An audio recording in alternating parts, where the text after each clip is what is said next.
92greenz34 here, and I cut my friend off while he was talking. Today we are going to do a alcohol review, and I'm thinking about re-sub-segmenting some of my reviews into an alcohol review chapter where I already have beer reviews and some of them are mixed in there. I think I might go through sort, do some modifying. I also have a couple more beer reviews that are from a few weeks ago that never made it onto YouTube yet. I plan on getting them up there eventually. But what we got for us today is the 750 milliliter Crown Royal. And with us we have Dominic. He's going to help with this review. Crown Royal was one of my favorites a long time ago, but it's been a very long time since I've had it. It's quality stuff. I like it from past remembering of it, but we'll see. Okay, let's get the outer packaging out of the way. Inner packaging comes like this. Comes in this little baggie here. See that? I have a friend whose grandma actually made him a quilt out of these because he kept getting them from the bar, and she made him a quilt. Here is the 750 ml of Crown Royal.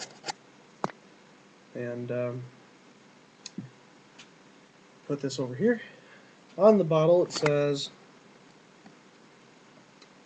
Crown Royal Fine Deluxe Blended Canadian Whiskey, a product of the Crown Royal Distilling Company, Toronto, Ontario, Canada.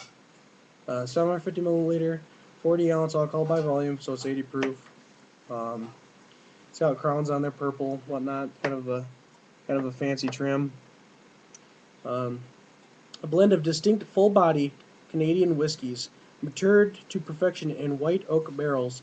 Crown Royal was first created to celebrate the King and Queen of England's visit to Canada in 1939. Crown Royal's perfectly blended whiskey has become the standard of excellence for Canadian whiskey. Drink responsibly, it says. Imported by the Crown Royal Company, Norwalk, Connecticut, product of Canada. Has government warning, and that's about it. So, let's open it.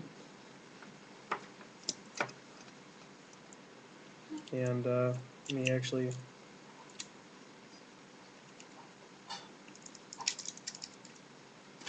get that plastic shit out of my mouth. It's got little Crown Royal things on the cap. It's just a plastic cap, but pretty neat. What I think we're gonna do, and this is a 2-shot glass, is do about a shot and a half total of this on the rocks, just for flavoring of it. So this number here. This was just a hair more. Whatever. So there's our 2-shot or shot and a half worth of it. Put it on the rocks there. And Dom's gonna get one too. He's also got some of the ice. The stuff isn't really all too cold, that's why I feel it's important to put it on the ice rather than just take a shot of it. I'm not a real big fan of warm liquor. Some liquors you should drink warm. Some of them you should spill on the tablecloth. But anywho, the smell of it is, actually not as boozy as it could be. I'll just let him hold on to that. Not as boozy as it could be, but it is boozy. It does have kind of an oak scent to it, even. It is a, I don't know, kind of wooded scent. If you were to actually be a person that works with wood, even, and you were to sand something made out of oak, you could kind of tell what I'm talking about by an oak scent. It has that smell to it. See if I can get a little better smeller out of it. My nose is a little bit runny today.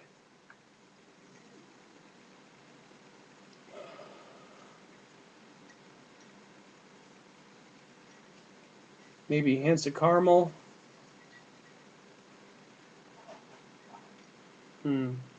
Maybe a slight hint of vanilla. Yeah, I guess that's really about all I can get out of it from smell. The color is very well, it's not really accurate there, I suppose. It's a pretty light, warm-looking caramel color. It's the lighting on my computer obviously isn't so great, but It's a light caramel color. I guess pretty much the only thing left here is to take a drink, so I guess bottoms up.